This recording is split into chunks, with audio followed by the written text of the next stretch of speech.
Hello class 8 students, welcome to Vidya Mind. कैसे हैं आप सब? Many congratulations to all of you. Now you are in grade 8। तो class 8 का जो ये एडवेंचर है ना, इसकी शुरुआत करते हैं और जानते हैं introduction to your science textbook, that is curiosity, right? तो क्यूरोसिटी का क्या मतलब है?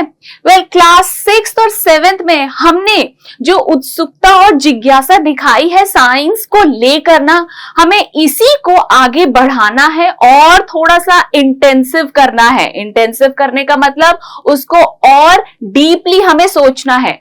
तो ये जो अमेजिंग वर्ल्ड है साइंस, इसको हम कैसे पढ़ेंगे क्लास 8 में, आज मैं आपको बताने जा रही हूं इस पूरी बुक के बारे में कि इस पूरी बुक में आप क्या क्या पढ़ने वाले हैं।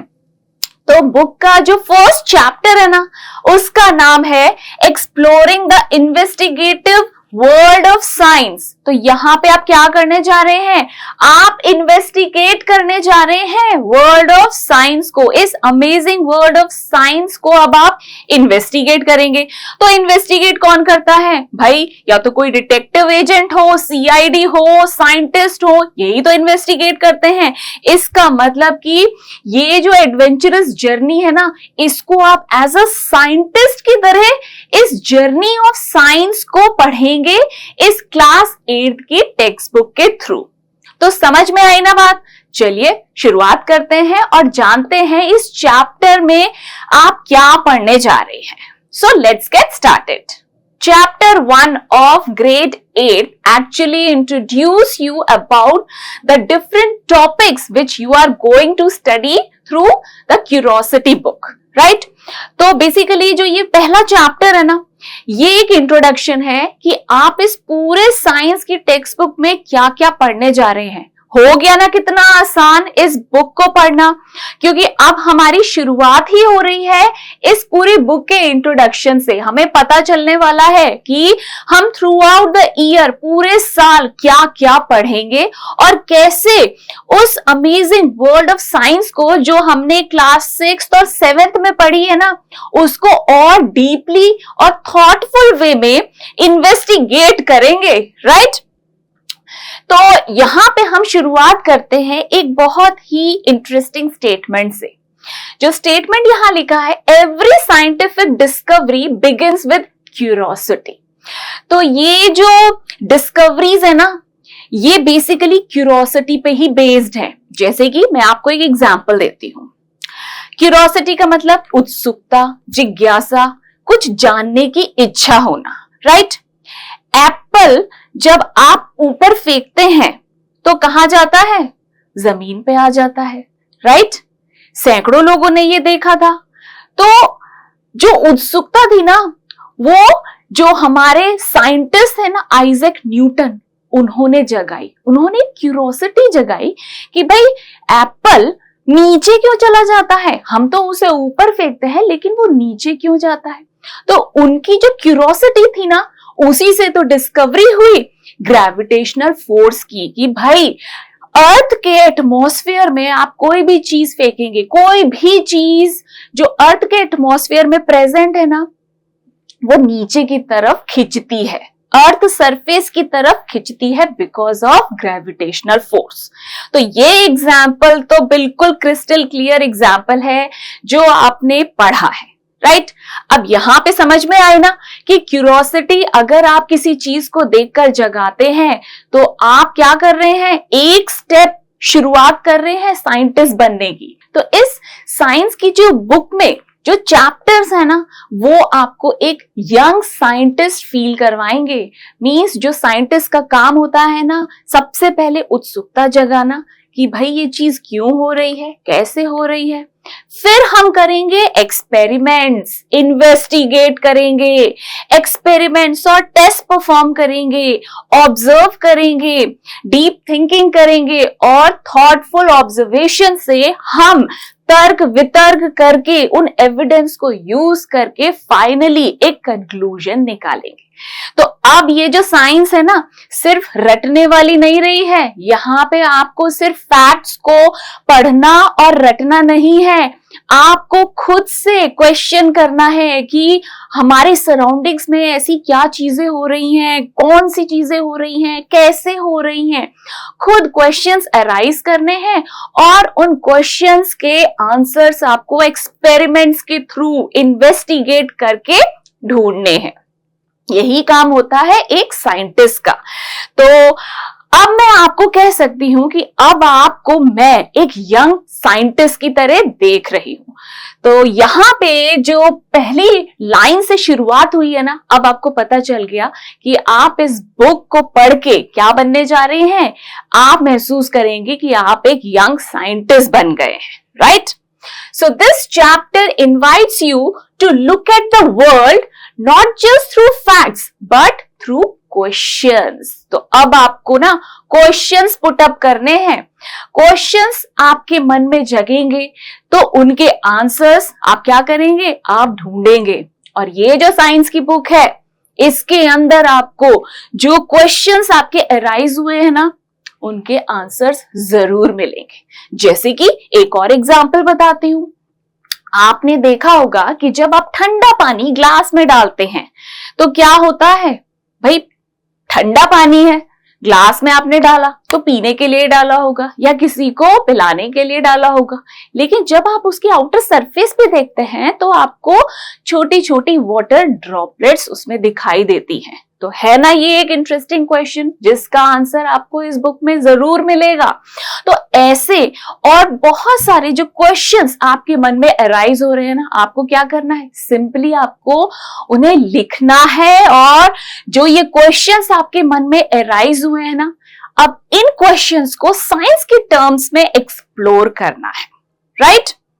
और ये बुक आपको हेल्प करेगी समझाने के लिए और समझने के लिए कि ऐसा क्यों हो रहा है और कैसे हो रहा है, राइट?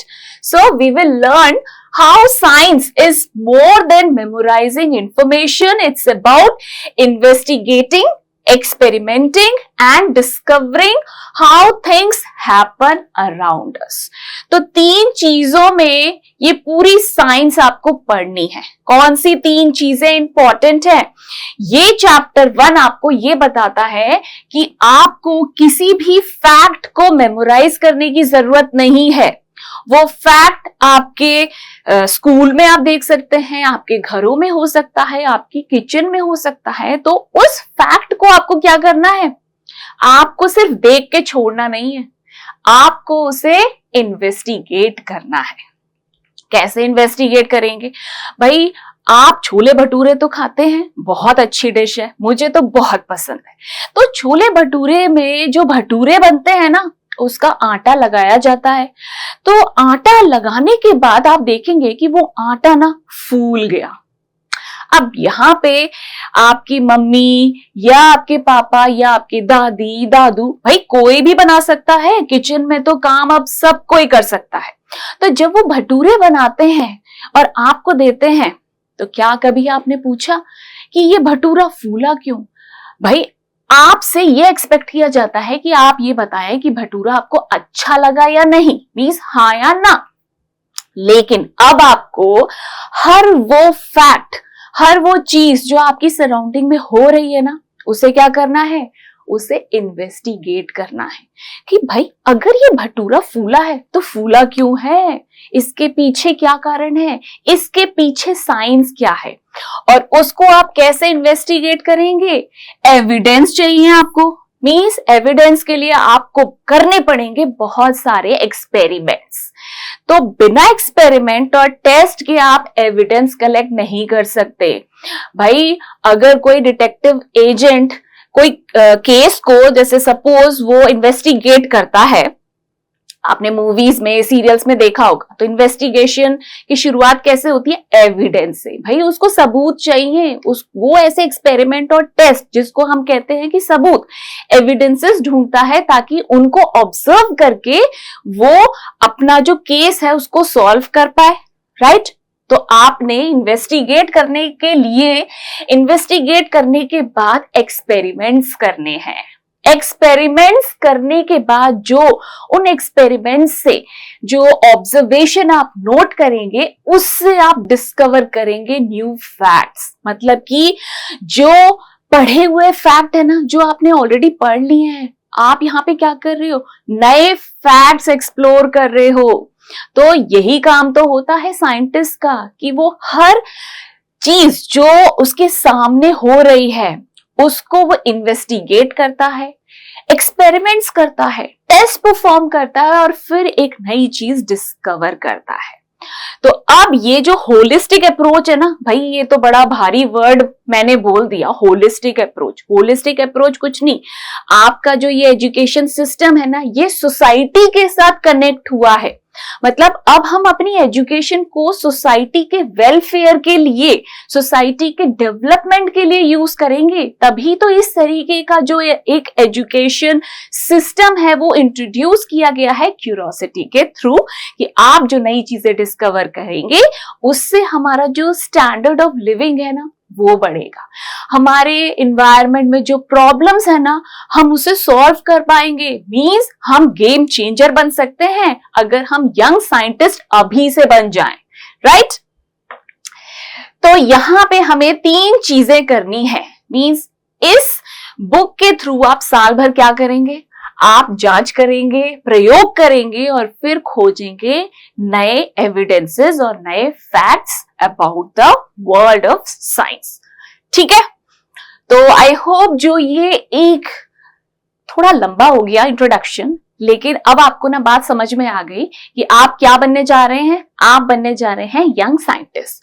सो यहां पे एक सिंपल सा क्वेश्चन है, why is one side of a पूरी थिनर देन द अदर।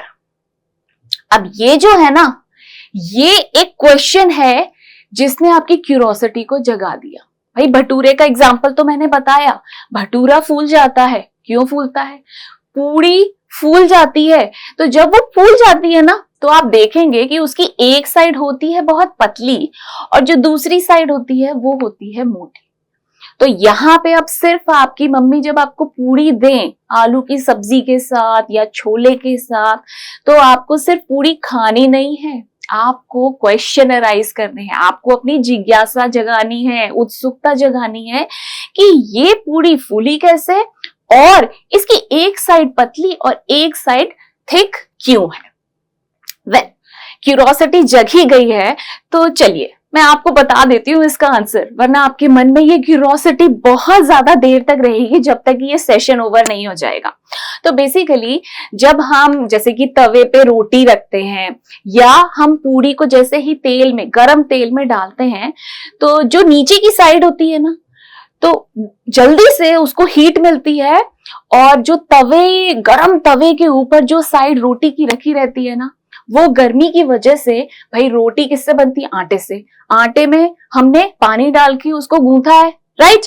तो पहले तो जो ड्राई आटा था उसमें हमने पानी डाला, जैसे ही उस लेयर को, रोटी की उस परत को जो तवे पे हमने डाली है उसको हीट मिलेगी तो उसके अंदर जो पानी होगा ना वो इवेपोरेट होने लग जाएगा और वो वाली परत पतली हो जाएगी और ये इवेपोरेशन होने की वजह से जो रोटी थी ना, भाई स्टीम जनरेट हो रही है, कहीं तो निकलेगी ना, तो वो रोटी के अंदर एक एयर गैप प्रोड्यूस करती है, एक बबल प्रोड्यूस कर देती है और हमारी रोटी या पूरी फूल जाती है। समझ में आई ना बात, पीछे साइंस समझ में आई ना, क्यूरियोसिटी से ये क्वेश्चन जगा, क्वेश्चन का आंसर मैंने आपको भी बता दिया है, राइट। ऐसे ही एक और क्वेश्चन देखते हैं, क्या है question, are there more grains of sand on all the beaches or deserts of the world or more stars in our galaxy। तो हमारी जो गैलेक्सी है ना उसमें जितने स्टार्स प्रेजेंट है, अब उसके स्टार्स के काउंट को ना कंपेयर किया गया है जो अर्थ में डेजर्ट और बीचेस में प्रेजेंट सैंड है उससे, भाई कौन ज्यादा है। तो अगर हम सिर्फ अपनी गैलेक्सी की बात करेंगे तो ऑब्वियसली जो सैंड के ग्रेन्स होते हैं ना वो बहुत ही छोटे पार्टिकल से बने होते हैं।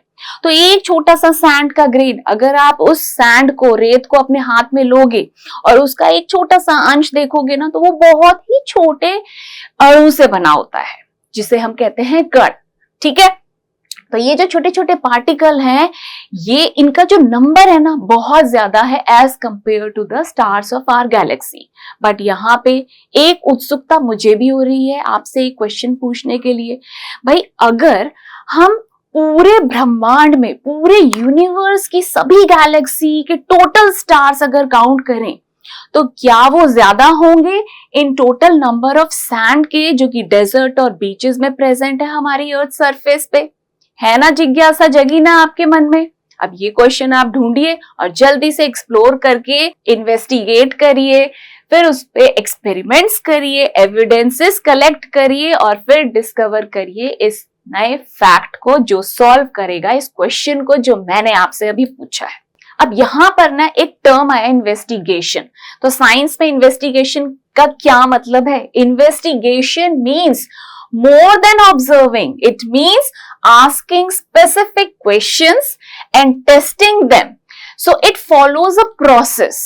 हमें जो 3 टर्म्स थी ना, जांच करना, प्रयोग करना, खोज करना, ये तीनों चीजें हमें क्लियर हो चुकी हैं। तो इन्वेस्टिगेशन में अब हम सिर्फ चीजों को देखेंगे नहीं, हम उसकी जांच करेंगे और जांच करने के बाद भाई हम क्वेश्चंस पुट अप करेंगे, तभी तो उस पर हम काम करेंगे, टेस्ट परफॉर्म करेंगे और एक्सपेरिमेंट्स के थ्रू हम एविडेंसेस कलेक्ट करेंगे। तो तर्क और वितर्क सब चीजें होंगी और फिर उसके बाद हम एक नई डिस्कवरी करेंगे किसी एक नए फैक्ट की।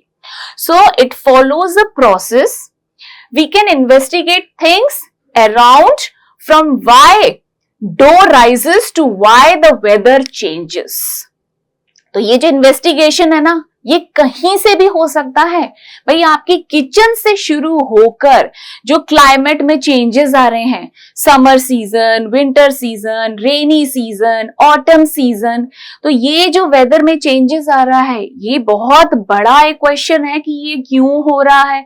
तो छोटे छोटे क्वेश्चन से लेकर जो बड़े बड़े फैक्ट्स हैं जो साइंस से रिलेट करते हैं ना, हम उसे इन्वेस्टिगेट करने जा रहे हैं क्लास 8th में।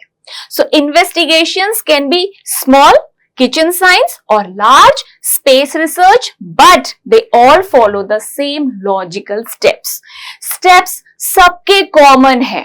फिर चाहे आप किचन का कोई क्वेश्चन उठा लें, किचन का कोई फैक्ट उठा लें, या आप क्लाइमेट से रिलेटेड, वेदर से रिलेटेड, हमारी जो डाइवर्सिटी है उससे रिलेटेड कुछ भी, कोई भी फैक्ट पे अगर क्वेश्चन आपका अराइज होता है तो आप लॉजिकल स्टेप्स फॉलो करेंगे।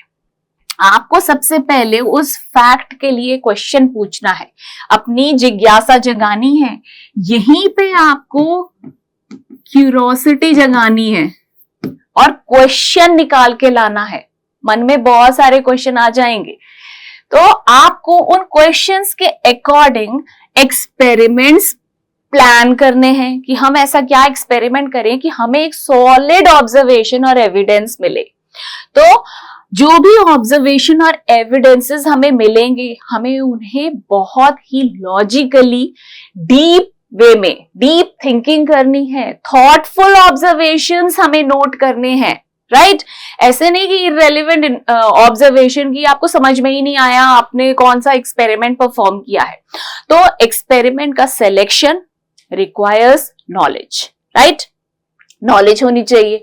साथ में जो भी ऑब्जर्वेशंस उससे आपने नोट किए हैं उससे कितना रेलिवेंट आप कंक्लूजन ड्रॉ कर सकते हैं, निष्कर्ष निकाल सकते हैं उस क्वेश्चन, उस क्यूरोसिटी का, और एक नया फैक्ट डेवलप कर सकते हैं, नई डिस्कवरी कर सकते हैं। यस, तो आप यंग साइंटिस्ट की तरह सोचिए और लॉजिकल स्टेप्स को फॉलो करिए जो ये बुक आपको बार बार करने के लिए, रिवाइज करने के लिए, प्रैक्टिस करने के लिए बोलेगी जब जब आप इसके डिफरेंट चैप्टर्स की स्टडी करेंगे, राइट?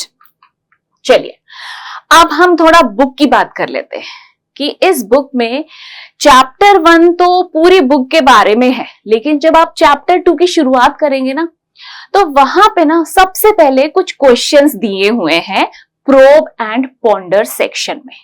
तो प्रोब एंड पॉन्डर में आपको करना क्या है? आपको जांच करनी है, सोच विचार करना है। तो मैं बार बार नहीं बोलूंगी, थोड़ा बोरिंग हो जाएगा। अब आप बहुत इंटेलिजेंट हो, अब आपको समझ में आ गया है कि आपको साइंटिस्ट की तरह सोचना है।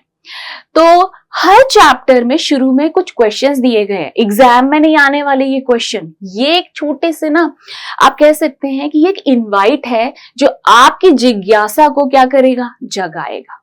तो क्वेश्चंस जो दिए गए हैं उससे आपकी क्यूरोसिटी जगेगी, आप और सोचेंगे, कुछ नए क्वेश्चंस आपके निकल के आएंगे जिन्हें आप नोट डाउन करेंगे, और उन क्वेश्चंस के आंसर आपको उसी चैप्टर में मिलने वाले हैं जब आप उस चैप्टर को थॉरोली पढ़ेंगे। तो पढ़ने के लिए आपको कहां जाना है भाई, विद्यामाइन ऐप पे जाइए और सभी चैप्टर के आपको वीडियोस मिलेंगे। फिर चाहे आपको नोट्स चाहिए हो, समरी वीडियो चाहिए हो, या फिर आपको एमसीक्यू सॉल्व करने हो, ये सभी चीजें आपको विद्यामाइन ऐप पे मिलेंगी। और साथ में हमारी वेबसाइट भी लाइव हो गई है, तो आप वेबसाइट के थ्रू भी स्टडी कर सकते हैं, right. Now the books design represents two sides of science. अब ये जो बुक है ना, ये इस तरीके से डिजाइन की गई है कि इसमें आप दो फैक्ट्स पढ़ेंगे, दो साइड्स, मतलब कि जैसे एक सिक्का होता है, एक कॉइन, उसके दो साइड होते हैं ना, हेड्स एंड टेल। तो यहां पर भी दो साइड्स हैं। क्या है वो दो साइड्स?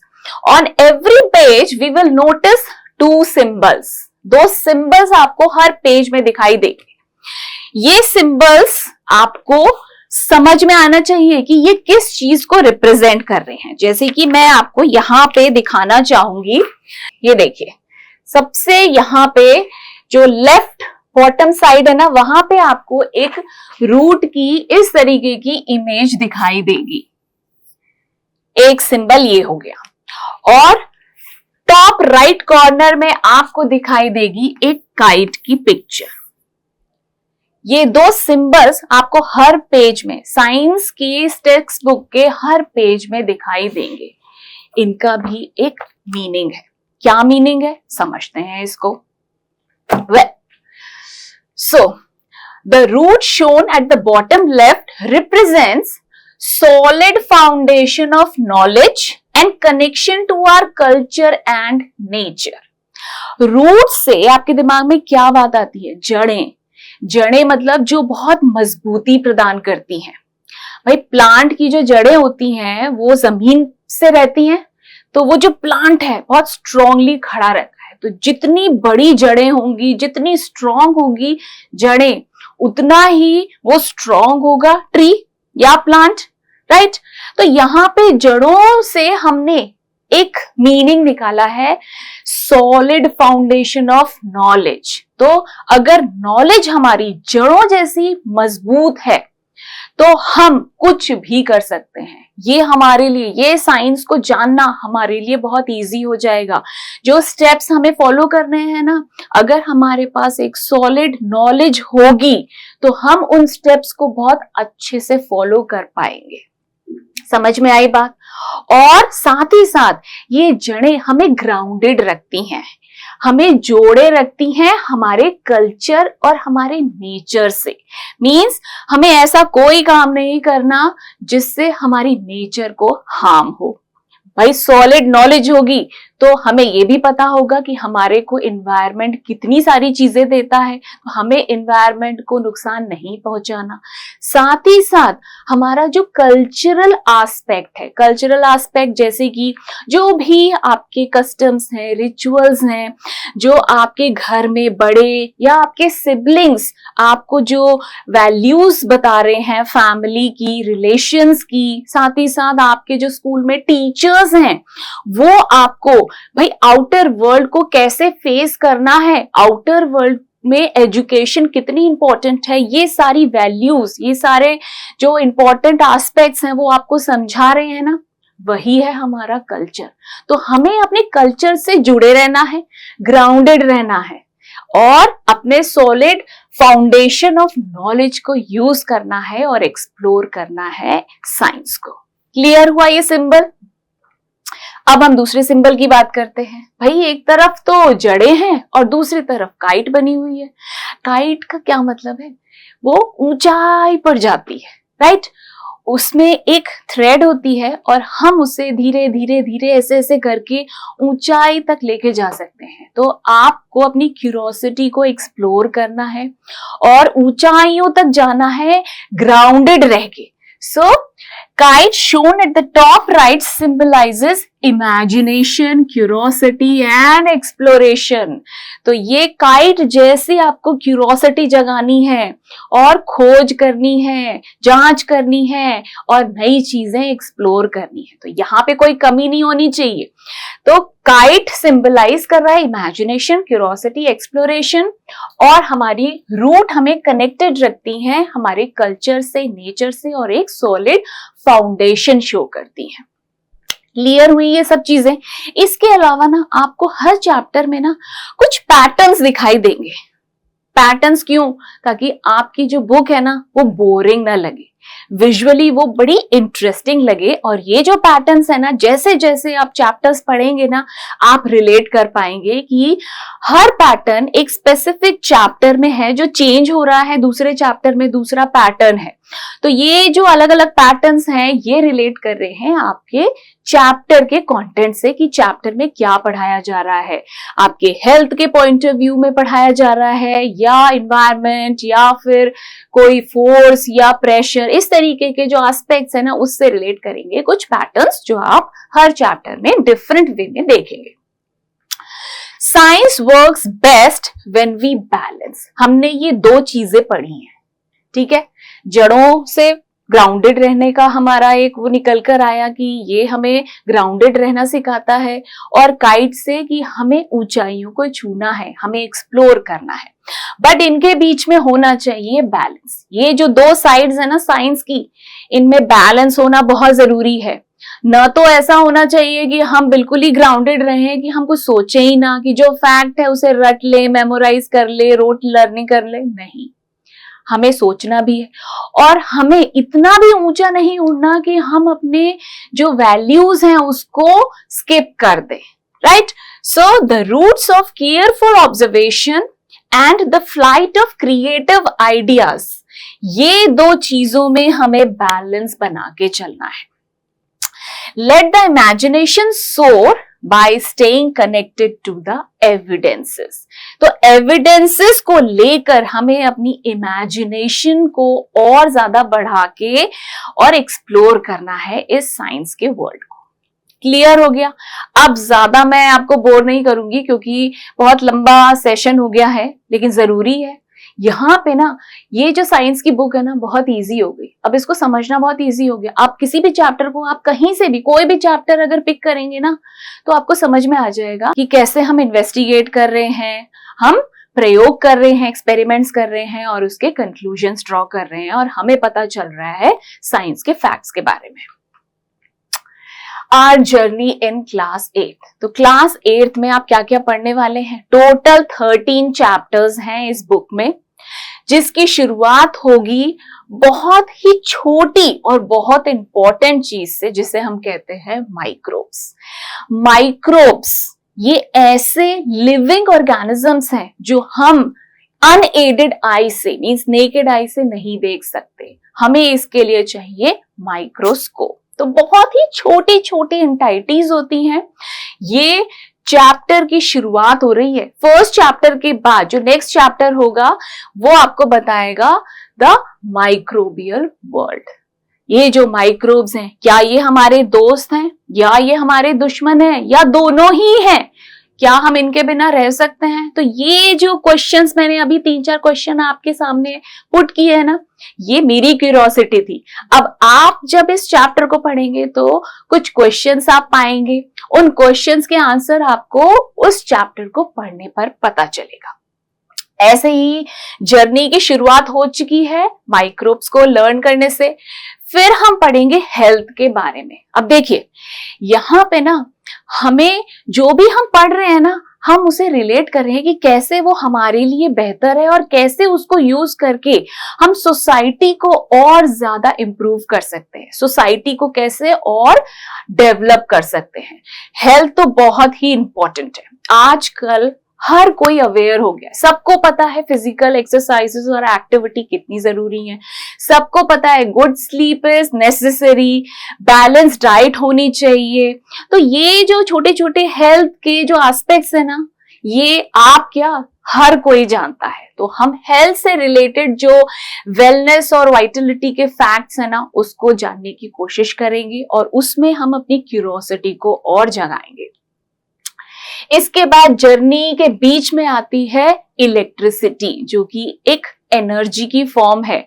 भाई आपने जो ये इलेक्ट्रिसिटी वर्ड सुना है ना, इसको यूज किया है। आपकी दिन की शुरुआत नहीं हो सकती बिना इलेक्ट्रिसिटी के। भाई सुबह उठते हो, लाइट ऑन करते हो, जल्दी से स्कूल की यूनिफॉर्म प्रेस करते हो, प्रेस गरम करते हो। तो जो टेक्नोलॉजी, हमारी साइंस में जो टेक्नोलॉजी है ना, वो कितनी एडवांस हो गई है कि हमारा जो स्टैंडर्ड ऑफ लाइफ है ना, वो बढ़ गया है। हम मिनटों में काम कर लेते हैं। तो इलेक्ट्रिसिटी के बारे में हम पढ़ेंगे, which is a form of energy. उसका जो हीटिंग इफेक्ट, मैग्नेटिक इफेक्ट है करंट का, वो हमारे लिए कितना यूजफुल है, ये सभी फैक्ट्स हम इस चैप्टर में पढ़ने जा रहे हैं, पढ़ेंगे। ठीक है। इसके बाद हम फोर्स, जिसे हम कहते हैं बल, और प्रेशर मींस दबाव। तो फोर्स, प्रेशर, और फोर्स और प्रेशर का क्या रिलेशन है ये पढ़ेंगे। बहुत सारे जो एग्जाम्पल्स है ना, उनसे स्टडी करेंगे। बहुत सारे हम एक्सपेरिमेंट्स परफॉर्म करेंगे। भाई कार आप जब चलाते हैं, मींस आपके पापा जब कार चलाते हैं तो वो उसे कभी एक्सेलरेट करते हैं, स्पीड बढ़ाते हैं, कभी उसको स्लो डाउन करते हैं ब्रेक लगा के। तो ये सब जो एक्टिविटीज हो रही हैं हमारे डेली लाइफ में, ये क्यों हो रही हैं?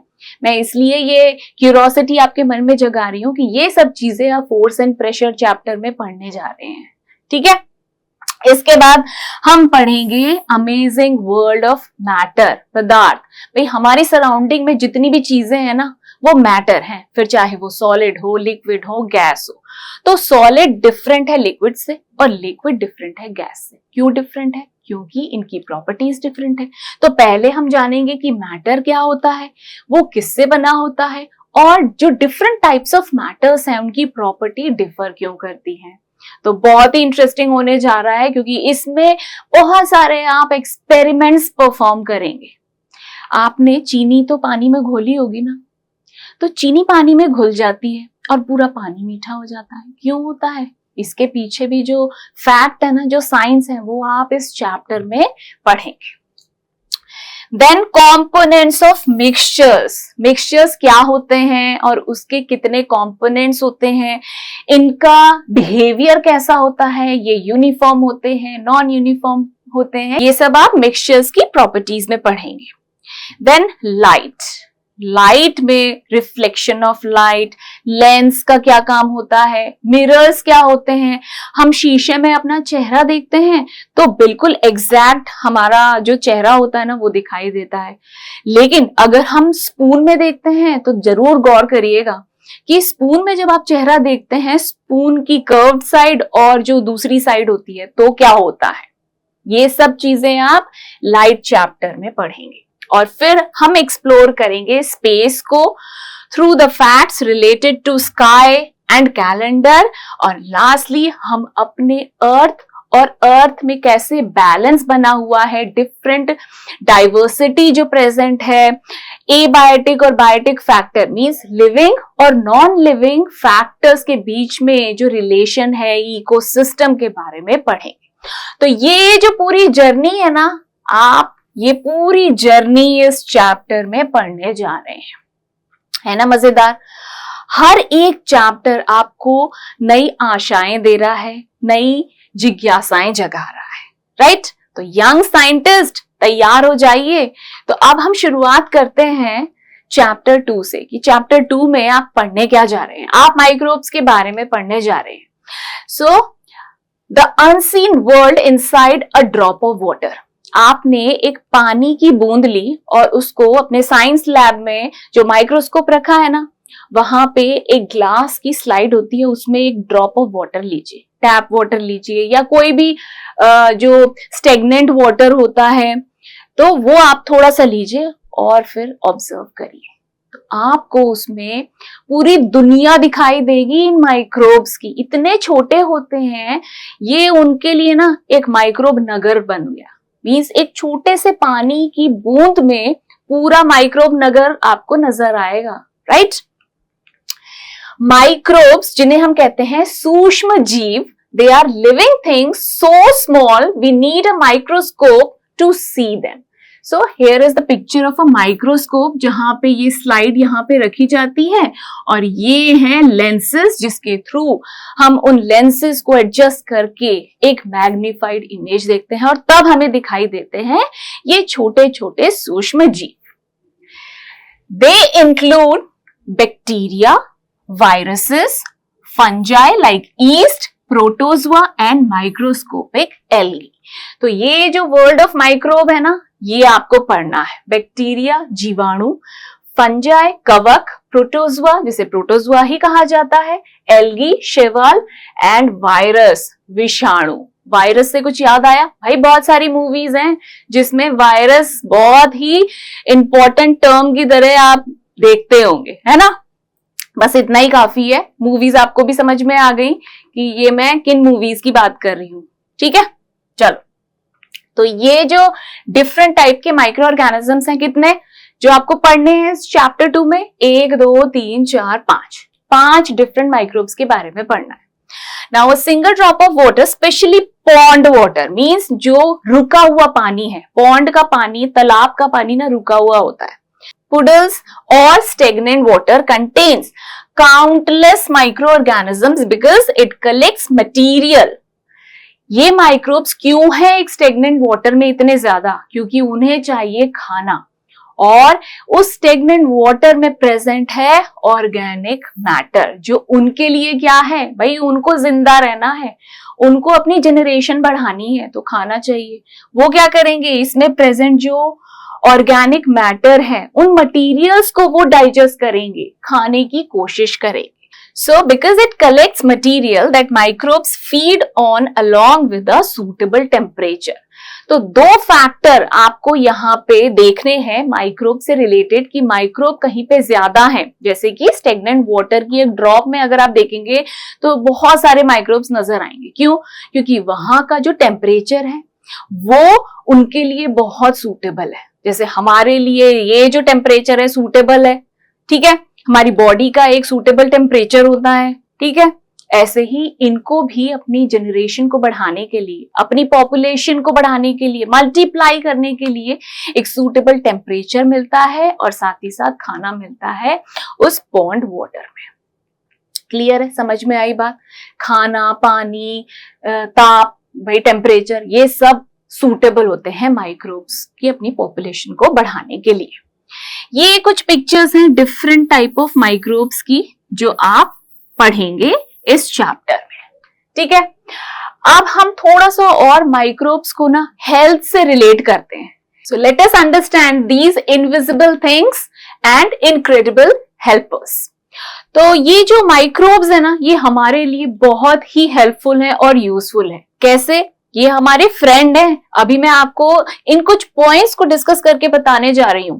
भाई बहुत सारे जो माइक्रोब्स होते हैं ना, हमारे जो पेट के अंदर जो खाना जा रहा है ना, उसको डाइजेस्ट करते हैं। भाई खाना हमारे को एनर्जी प्रोवाइड करता है और ये गुड गट बैक्टीरिया, इन्हें क्या कहते हैं? गट माइक्रोब्स या गट बैक्टीरिया।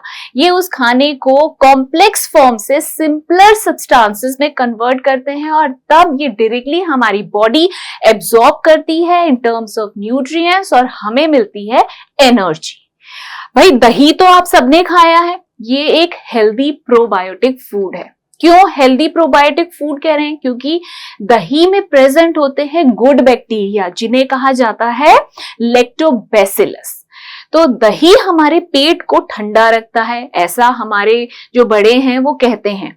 तो ठंडा रखने का मतलब ये है कि दही से हमारा पेट अच्छा रहता है और खाना हम इजीली डाइजेस्ट कर पाते हैं। So these good bacteria, which are called gut microbes, they help in digestion. Our intestine hosts billions of such gut bacteria. They help break down complex food components. अब complex food components आपने क्या क्या पढ़े हैं भाई? ये तो आपको पता होंगे, कार्बोहाइड्रेट्स होते हैं, फैट्स होते हैं, प्रोटीन्स होते हैं, और ये बैक्टीरिया इनको सिंपलर फॉर्म्स में कन्वर्ट कर देते हैं, जैसे कि कार्ब्स को ग्लूकोज में, फैट को फैटी एसिड्स में, प्रोटीन्स को अमाइनो एसिड्स में, जो हमारी बॉडी बहुत इजीली एब्सॉर्ब कर लेती है।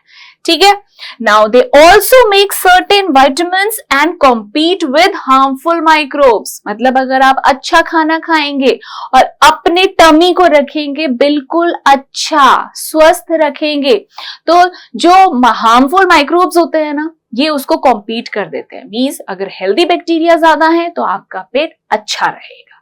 ठीक है, तो इसके अलावा और क्या यूजफुलनेस है इन माइक्रोब्स की? भाई ये जो वर्ल्ड है ना, बहुत बड़ा है, माइक्रोबियल वर्ल्ड बहुत बड़ा है। कुछ ऐसे माइक्रोब्स होते हैं जो मेडिसिन्स बनाने के काम आते हैं। तो चलिए देखते हैं। सम माइक्रोब्स प्रोड्यूस केमिकल्स। भाई मेडिसिन्स क्या है? ये केमिकल कंपाउंड्स हैं। तो ये जो माइक्रोब्स हैं जो मेडिसिन्स बनाने में काम आते हैं, ये रिलीज करते हैं chemicals. One such example which you are very familiar of is penicillium fungus. ये जो फंगस है ना, ये रिलीज करता है एक केमिकल जो कि एंटीबायोटिक शो करता है। मींस उसमें जो एंटीबायोटिक प्रॉपर्टी होती है ना, इसीलिए उसको मेडिसिन के लिए यूज किया जाता है। And that first discovered antibiotic was penicillin. ठीक है, इसके अलावा some microbes are used to produce enzymes. Microbes enzymes produce करते हैं और ये एंजाइम हमारी बॉडी के डिफरेंट रोल्स प्ले करते हैं। तो एंजाइम जो डिफरेंट रोल्स प्ले कर रहे हैं ना, उससे हमारी बॉडी फिट एंड फाइन रहती है, और हमें जो ग्रोथ और डेवलपमेंट के लिए जो चीजें चाहिए, जो खाना हम खा रहे हैं, ये माइक्रोब्स एंजाइम्स रिलीज करके उन फूड आइटम्स को इजीली डाइजेस्टेबल फॉर्म में कन्वर्ट कर देते हैं। इंसुलिन, भाई इंसुलिन एक ऐसा प्रोटीनिशियस हार्मोन है जो शुगर लेवल को मेंटेन करता है, और ये लिवर से सिक्रीट होता है। बट क्या आप जानते हैं, बहुत सारे ऐसे बैक्टीरिया हैं जिनको हम ग्रो करके ना इंसुलिन प्रोड्यूस कर सकते हैं एक इनोवेटिव ब्रांच के थ्रू, जिसे कहा जाता है मॉडर्न बायोटेक्नोलॉजी। मींस आप लिविंग ऑर्गेनिजम्स को बेनिफिशियल पर्पस के लिए यूज कर रहे हैं वाया यूजिंग सम टेक्नोलॉजी। तो टेक्नोलॉजी और लिविंग ऑर्गेनिज्म दोनों मिलके एक ब्रांच ऑफ साइंस निकल के आई, जिसमें हम उन बैक्टीरियाज या माइक्रोब्स को यूज करते हैं, जिससे हम बहुत सारे फार्मास्यूटिकल प्रोडक्ट्स जो हमारे लिए, हमारे हेल्थ के लिए, हमारे हेल्थ रिलेटेड जो प्रॉब्लम्स है उसको सॉल्व करने के लिए यूज किया जा सकता है। और वैक्सीन को कैसे छोड़ सकते हैं? ये जो वैक्सीन है, फिर चाहे वो पोलियो वैक्सीन हो, बीसीजी वैक्सीन हो, कोविड-19 वैक्सीन हो, ये जितनी भी वैक्सीन हैं, ये माइक्रोब्स के थ्रू प्रोड्यूस होती हैं, जो हमारी बॉडी में इम्यूनिटी बढ़ाने का काम करती हैं। अगर इस तरीके का कोई वायरस हमारी बॉडी को अटैक करता है, जैसे कि भाई कोविड-19 की जो वैक्सीन थी सबने लगवाई, क्योंकि ये कोविड वायरस को हमारी बॉडी में ग्रो होने से रोकता है, और बहुत सारी जो प्रॉब्लम्स हैं वो कम हो सकती हैं। तो वैक्सीन तो वंडरफुल ड्रग है जो हमें इन हेल्पफुल और यूजफुल माइक्रो ऑर्गेनिज्म से मिलती है। ठीक है, तो ये जो हमने यहाँ पे समरी पढ़ी है चैप्टर 2 की, ये हमें बताती है कि माइक्रो ऑर्गेनिज्म हमारे लिए कितने अच्छे होते हैं, हमारे फ्रेंड्स होते हैं। बट कहानी यहाँ पे खत्म नहीं हुई है। जब कुछ अच्छा होता है ना, तो बुरा भी हो सकता है। तो कुछ हार्मफुल माइक्रो ऑर्गेनिजम्स भी होते हैं जो कहलाते हैं पैथोजेनिक माइक्रोब्स। इन हार्मफुल माइक्रो ऑर्गेनिजम्स को हम एक टर्म से डिपिक्ट करते हैं, पैथोजेनिक माइक्रोब्स। मींस जो पैथोजेन वर्ड निकल के आया ना, ये हार्मफुल माइक्रो ऑर्गेनिज्म है जो हमारी बॉडी में डिजीज कॉज कर सकते हैं। और ये हमारी बॉडी में कैसे एंटर कर सकते हैं? बहुत सारे मोड हैं भाई। हैंड टू माउथ इन्फेक्शन हो सकता है, कंटामिनेटेड खाने से, कंटामिनेटेड पानी से, कफ जो एयर ड्रॉपलेट इन्फेक्शन होता है उसके थ्रू हमारी बॉडी में एंटर हो सकते हैं, वुंड के थ्रू, जो कट लग जाते हैं हमारी बॉडी में, अगर वो ओपन कट, ओपन वुंड रहे, उनके थ्रू हमारी बॉडी में एंटर करके हमारे टिश्यूज को डिस्ट्रॉय करते हैं, प्रोड्यूस करते हैं बहुत सारे केमिकल्स जिसे कहा जाता है टॉक्सिन्स, और उससे हमें डिजीज हो जाती है। So pathogenic microbes they invade our bodies, they produce toxin, damage tissues and trigger different diseases. Typhoid, tuberculosis, malaria, cholera, dysentery, ये कुछ ऐसे terms हैं, ऐसी diseases हैं जो इन microbes की वजह से हो सकती हैं। So, they enter our body via contaminated food, water, air droplet like coughing and sneezing. तो हमें दो चीजों का तो बिल्कुल ध्यान रखना चाहिए। क्या? हैंड हाइजीन का, और हमारे पास होना चाहिए कफ एटिकेट। भाई कोविड के टाइम पे 3 चीजें हमने लर्न करी। क्या चीजें लर्न करी? कि सोशल डिस्टेंसिंग, हाथ जोड़ के रिगार्ड करना, नमस्ते करना, क्योंकि इससे जो कॉन्टैक्ट है वो रिड्यूस होता है, तो बहुत ही अच्छा जेस्चर है नमस्ते, राइट? और साथ में हमें हैंड हाइजीन का पता चला, हमने लर्न किए कफ एटिकेट्स। तो ये कुछ ऐसे हेल्थ हाइजीन से रिलेटेड चीजें हैं जो हमें पता होनी चाहिए, और आई होप आप इसे फॉलो भी करते होंगे, राइट? इंसेक्ट बाइट, भाई मस्किटो जो मलेरिया कॉज करता है, उस मस्किटो जो एक कैरियर का काम कर रहा है, वो कैरी कर रहा है उस माइक्रोब को, जो हमारी बॉडी में अगर मॉस्किटो मलेरिया वाला बाइट कर जाए और हमारी बॉडी में वो चला जाए तो मलेरिया कॉज करता है। तो ये डिफरेंट मोड्स हैं। Other than these modes, cuts on skin और contact with contaminated surfaces. So here is all about microbial world, जो चैप्टर 2 में हम पढ़ेंगे और डिटेल में पढ़ेंगे जब आप चैप्टर 2 को स्टार्ट करेंगे। तो आज के लिए इतना ही। नेक्स्ट लेक्चर में हम कंटिन्यू करेंगे और जानेंगे कि इस साइंस ग्रेड 8 की जो टेक्स्ट बुक है, इसमें चैप्टर 3, 4, 5 में हमें क्या क्या इंटरेस्टिंग फैक्ट्स पढ़ने हैं। So till then, keep watching Vidya Mind. Thank you so much.